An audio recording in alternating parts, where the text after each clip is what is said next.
Olá, povo de Deus, que grata alegria mais uma vez mais para mais uma aula das nossas lições bíblicas da nossa casa publicadora, as lições bíblicas da CPAD. E é com muita alegria que hoje eu apresento mais essa aula, por causa do tema também, que é muito caro para mim, que é o tema do novo nascimento. Nós vamos falar hoje sobre o novo nascimento, é a lição aqui do dia 13 de abril. E desde já, como sempre, quero agradecer ao Senhor pela oportunidade de poder estar ensinando, compartilhar aquilo que o Senhor tem compartilhado ao meu coração, a partir daquilo que é a verdade, do entendimento bíblico, para uma era tão confusa, uma era de confusão doutrinária como a nossa, onde nós temos muitas pessoas se afastando do padrão da Escritura, do sentimento que a Escritura provoca em nós de fidelidade ao texto sagrado. Uma lição como essa, falando sobre o novo nascimento, ela incorre numa responsabilidade enorme de poder trazer para você o entendimento correto da palavra do Senhor. E eu estou muito constrangido por muitas pessoas que falam, de Pastor Onésimo, a lição foi maravilhosa, tocou em pontos importantes, falou ao meu coração, não somente trouxe o ensinamento correto, né, o entendimento da doutrina, mas também falou ao meu coração, me deu a vontade de estudar mais, me deu a vontade de conhecer mais a palavra do Senhor. E é para essas pessoas que eu tenho tentado conduzir todo o material que eu faço, todo o conteúdo que é disponibilizado aqui pela internet. Apesar das minhas dificuldades em aceitar certas condições da própria internet, das redes sociais, porque eu acho que elas enfraquecem muito o entendimento bíblico e também o comportamento bíblico, porque pode causar um certo relaxamento nas pessoas de não quererem ir para a igreja ou participar da lição, né, da escola bíblica, porque elas podem estar, de uma certa forma, elas podem estar ali uma certa preguiça de participar da lição da palavra do Senhor. E eu gostaria de agradecer realmente ainda mais aos irmãos que falaram para mim de como ter sido bom e dizer, meus irmãos, de um projeto novo chamado Substack, que é uma plataforma aonde lá o Tempo de Entender agora está no Substack, com a sua presença, divulgando boa teologia, divulgando material bíblico de qualidade, comentários devocionais e artigos, e também capítulos de livros que eu vou estar escrevendo juntamente com você, você que pode me ajudar a contribuir com esse ministério de ensino através da internet a partir de R$ 12 mensais lá no Substack. Você vai acessar vou deixar o link aqui na nossa aula, você vai acessar ali o Substack e vai diretamente do seu computador, você tem que fazer pelo computador para poder ter acesso ao pagamento pelo cartão, vai ser debitado em conta, R$ 12 mensais, e depois você baixa o aplicativo, aí você pode estar no seu carro ou em qualquer outra situação, e você pode estar ouvindo ali o nosso podcast, ouvindo aquilo que a gente está falando, ok? Então, muito obrigado por mais essa oportunidade. Já quero entrar com você na nossa lição de hoje, que é um texto extraordinário que nós vamos estar estudando aqui, que é o texto do Novo Nascimento, a partir da conversa de Jesus Cristo com Nicodemos. Então, o texto áureo para a gente, o texto áureo para nós hoje diz assim: Jesus respondeu-lhe dizendo, na verdade te digo, que aquele que não nascer de novo não pode ver o reino de Deus. Uma primeira explicaçãozinha aqui que é básica para a gente. Há pessoas que vão tentar desfazer aquilo que nós estamos dizendo que essa expressão nascer de novo não se encontra no grego, não sei o quê. Gente, isso é conversa para boi dormir.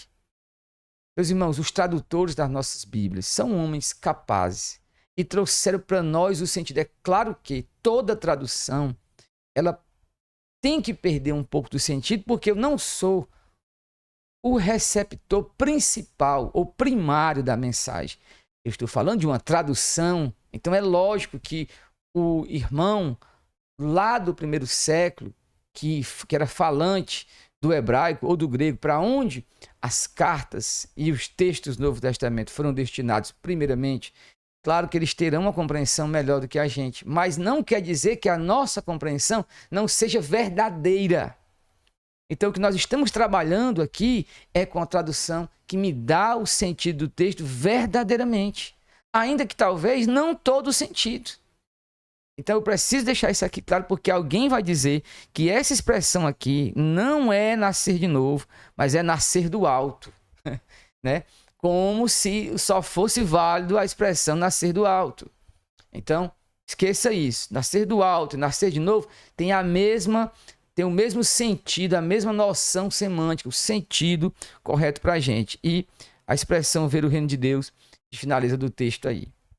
Logo em seguida, a verdade prática diz: o novo nascimento é o modo bíblico de transformação radical da natureza do pecador. Gente, que afirmação extraordinária do pastor Helenay Cabral. Ele vai dizer que é de transformação radical da natureza do pecador. Eu preciso destacar isso aqui, porque é justamente esse o centro da realidade do Evangelho. A transformação radical da natureza do pecador. Ora, o que é que o Evangelho quer? Nos transformar radicalmente. Trazer de volta aquela presença, ou maior, a presença perdida por Adão. Refazer o homem arruinado pelo pecado. E nos fazer novas criaturas. O homem segundo Deus, o que nasceu do alto, como nós já apontamos aqui, que nasceu do alto. Esta é. Bom, que verdade prática nós temos aqui. O novo nascimento, ele é o modelo bíblico, não pode ser o modelo da cultura.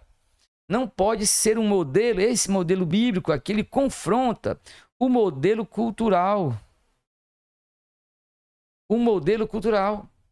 Não pode ser o modelo da cultura que confunde o novo nascimento apenas com aspectos emocionais, aspectos da vestimenta, do linguajar, quando isso ainda não é o centro, isso é as consequências do que acontece no centro desta mudança radical, que é o novo nascimento, que transforma a natureza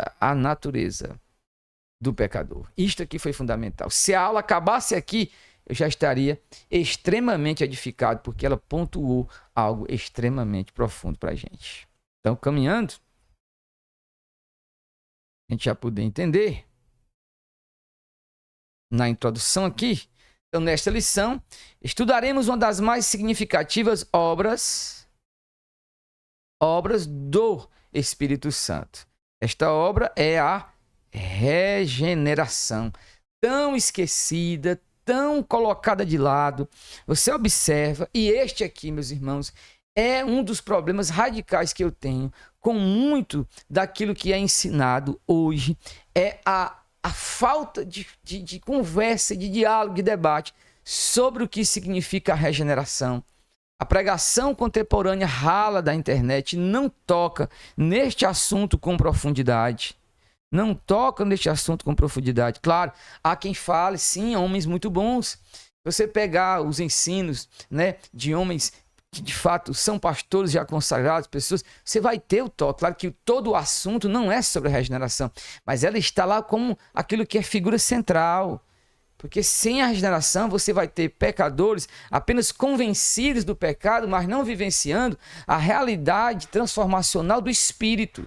A realidade que realmente toca nesta a mudança de caráter. Então, o texto que nós estamos aqui diante de nós, da lição bíblica, é muito feliz quando fala que esta é uma obra do Espírito, com base no diálogo entre Jesus e Nicodemos, né? Analisaremos a realidade do novo nascimento, percebendo a regeneração como uma ação única de Deus por meio do Espírito Santo. Adicionalmente, destacaremos a importância dessa extraordinária obra na vida do pecador e os meios que dispomos para ela. Então, o assunto da regeneração é um assunto absoluto. Ele não pode ser colocado de fora. Isso aqui, eu mesmo, Onésimo Mesquita, tenho tentado colocar na minha própria vida para a minha ação pastoral. Por quê? Porque como pastor da igreja local, eu preciso reconhecer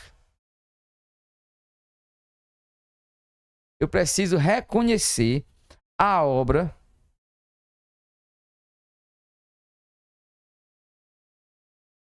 da regeneração na igreja. Eu preciso reconhecer a obra de regeneração na igreja, porque eu não posso... Gente, isso aqui é uma leitura que você pode fazer da primeira carta aos Coríntios. A primeira carta aos Coríntios mostra a diferença de comportamento, de ação, de quem é um regenerado e quem não é.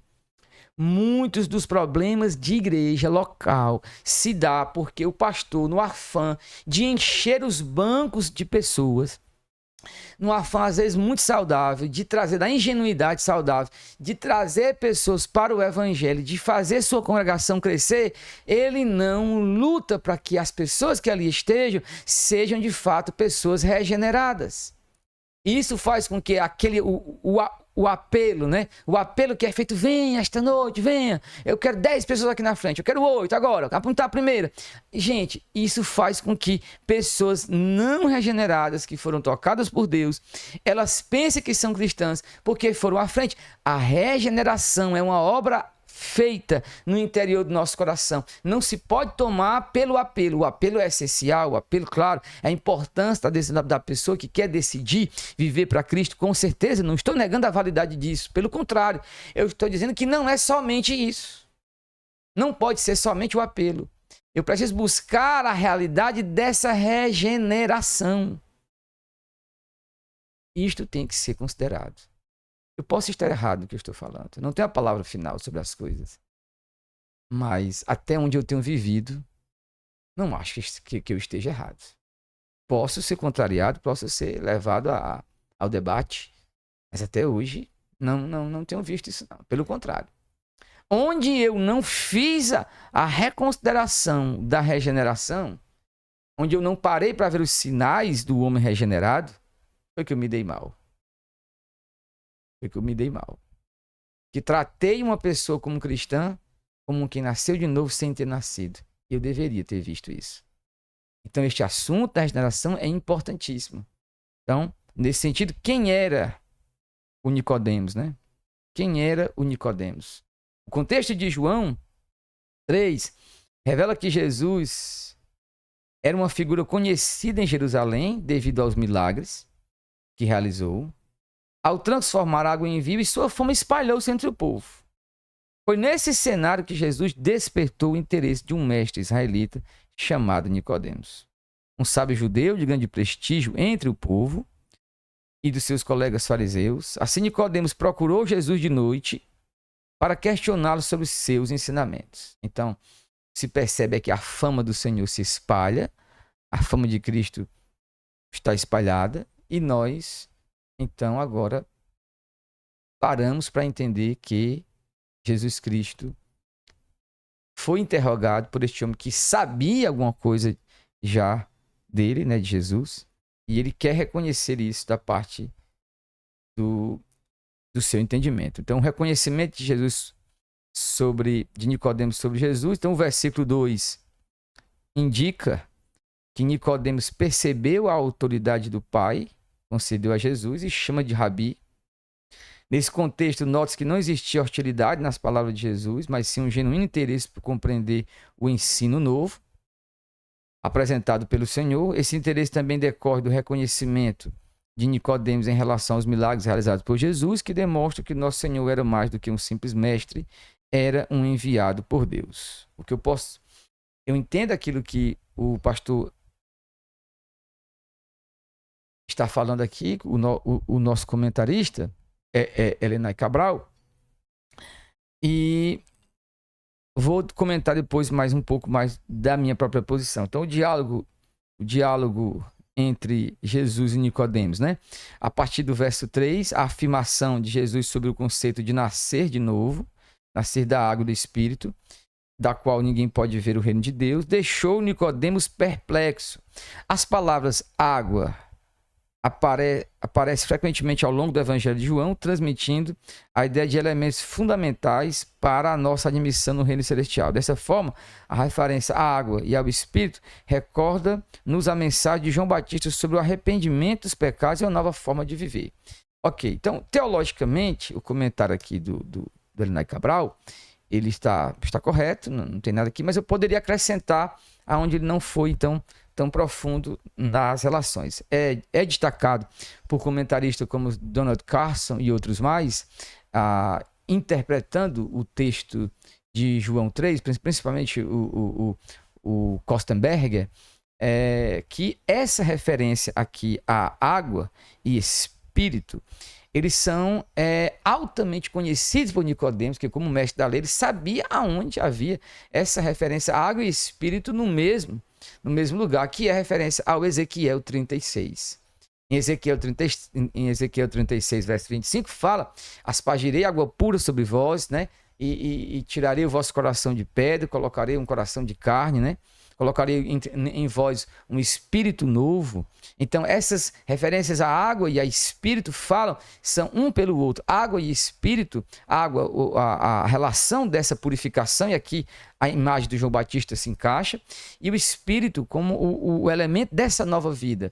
Água e espírito também pode ser sinônimos aí no próprio texto, porque o espírito agirá, né? O espírito quem vai jogar essa água pura. Então, nesse sentido, Nicodemos sabe o que está falando, daquela realidade do capítulo 16, lá de 36, lá de Ezequiel, que fala da realidade da nova aliança, agora, não mais como aquele monte fumegando e Moisés entregando a lei, mas agora a realidade da própria transformação dada pelo Espírito Santo, que vai ser tão bem ilustrada pelo vale de ossos secos, onde eles não têm a incapacidade do homem de se refazer, porque já estão mortos ali, estão secos, né? É o vale de ossos secos, mas aí você vê o poder do Espírito Santo vindo sobre eles e transformando a realidade daqueles ossos em um grande exército. Então aqui fica para nós que água e Espírito não é uma referência ao batismo nas águas, mas sim a realidade fundamental e espiritual que acontecerá dentro do coração daquele que crê em Cristo Jesus, nascendo ou fazendo-o nascer de novo. Esta é a realidade. Para nós caminharmos mais, nós vamos agora para o novo nascimento, a obra da regeneração. Então, procurando aqui a definição do novo nascimento. Então, a palavra regeneração tem origem no termo grego palingenesia, ou palingenesia, que significa literalmente voltar a ser gerado novamente, né? O regeneração.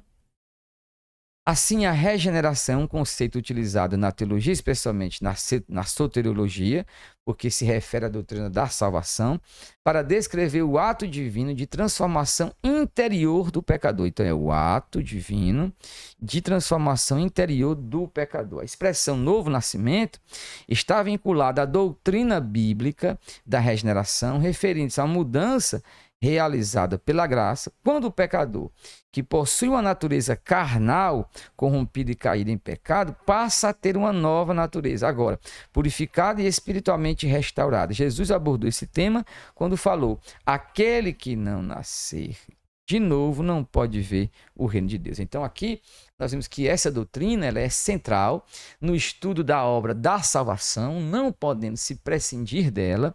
A doutrina da regeneração ela é essencial porque é a partir dela que tudo o mais se torna então com sentido e é apreciado com muito valor, porque tem que haver essa mudança. Caso nós não entendamos assim, nós podemos cair em outra heresia, a heresia do pelagianismo e outras mais.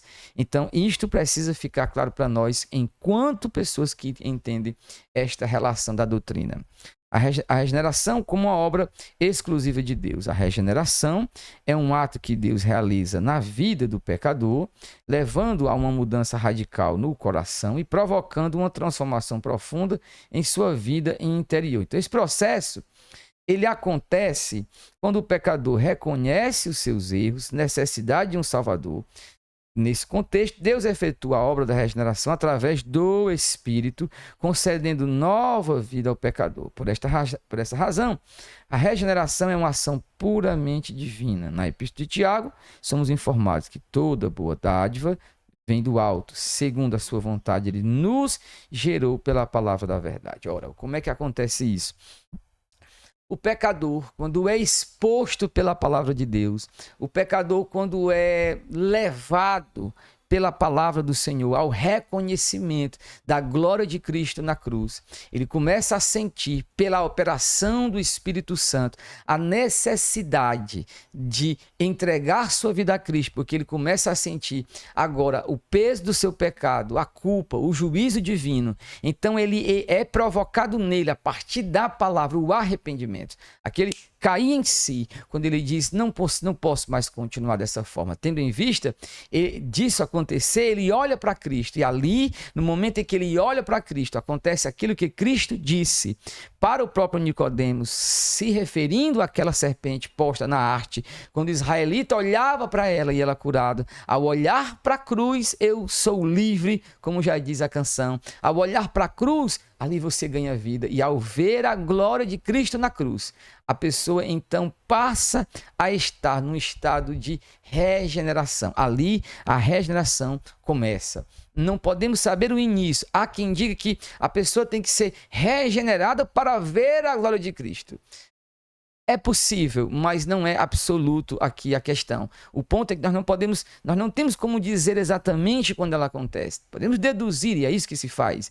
O que eu estou afirmando, com base muito bíblica, é que tudo acontece quando eu vejo a glória de Cristo. Ao ver Cristo, ao sentir a ação do Espírito Santo.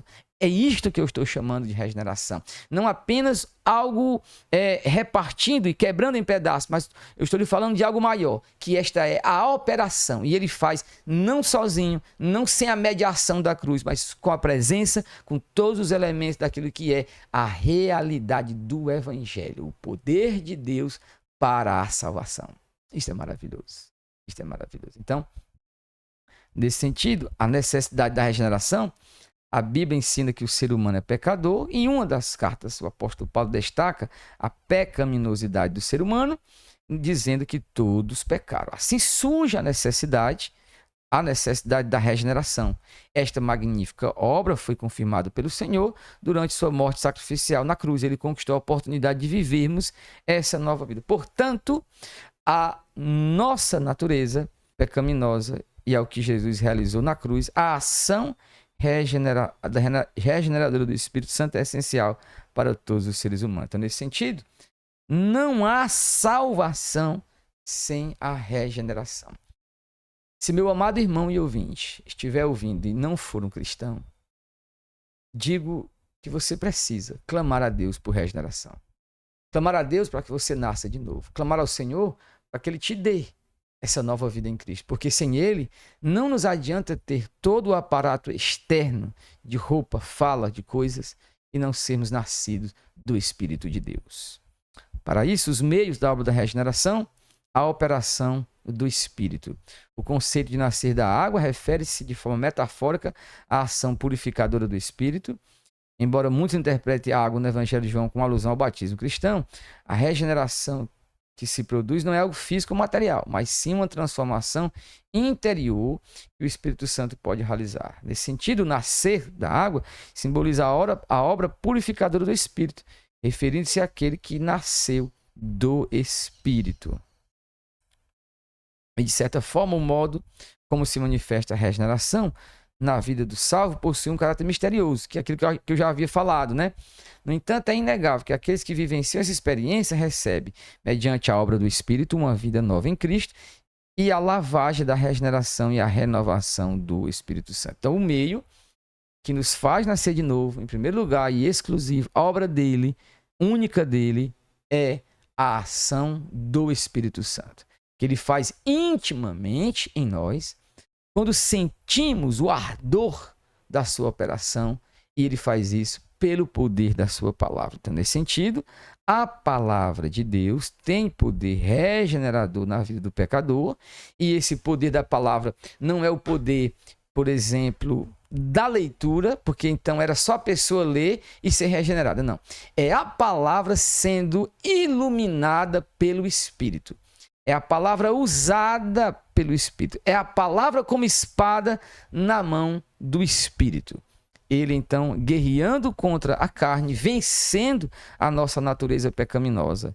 Pedro, então, diz, sendo de novo gerados, não da semente corruptível, mas da incorruptível, pela palavra de Deus, viva e que permanece para sempre. Então, essa palavra de Deus, que é semente, ela traz a nós essa renovação. Semelhantemente, em Tiago, lemos que pela sua vontade Deus nos gerou pela palavra da verdade. O Novo Testamento apresenta com clareza o caráter regenerador da palavra. E aqui eu falo novamente que é a palavra, não a leitura por si só. Nesse sentido, então, bastaria ler a Bíblia e alguém ser regenerado. Não, nós estamos falando, e o comentarista, claro, que ele não comentou, mas isto está implícito, né? Está implícito aqui no contexto, é a palavra usada, iluminando os olhos do nosso entendimento para que vejamos a glória de Cristo. E a vontade soberana de Deus. Então, a palavra de Deus ensina que é intenção divina que todos os seres humanos alcancem a salvação e cheguem ao pleno, ao conhecimento da verdade, né? Conhecendo o plano da salvação.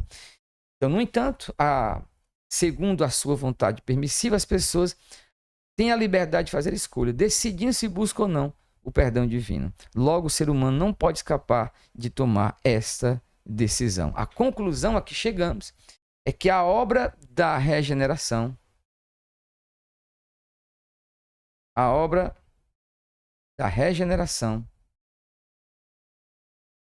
possibilita ao pecador participar da natureza divina. Meus irmãos, isto aqui é glorioso. É a glória do evangelho santo e genuíno do Senhor. Pecadores como nós, fazendo parte da natureza divina. Que mistério glorioso. Que mistério glorioso. A nova natureza que nos é dada é uma natureza divina, imortal, que se relaciona com a presença de Deus. Que é a natureza divina em nós, a própria presença do Espírito Santo, assim interpreto. Esse poder conectar-se com o Espírito, sentir o Espírito, ouvir sua voz, ser direcionados por Ele. Este recebe pleno acesso ao reino de Deus, bem como sua filiação divina, que é dada aos que creem no seu nome. Dessa forma, assim que o pecador se arrepende e aceita o Evangelho, o Espírito Santo começa a residir nele, realiza a obra da regeneração, capacitando para enfrentar sua velha natureza e garantindo que alcance vitória total em Cristo. A nova natureza, nos dada na pessoa de Cristo Jesus, realiza isso por nós. E por isso, nós podemos e devemos perceber Deus agindo em nossa vida. Esta é para a gente a glória do Evangelho. A maneira como o poder do Evangelho de Deus regenera-nos, salva-nos, nos refaz, tornando-nos uma nova criação de Deus. Por isso, as coisas velhas já passaram e tudo se faz novo no reino de Deus. Que Deus em Cristo te abençoe e até a nossa próxima aula.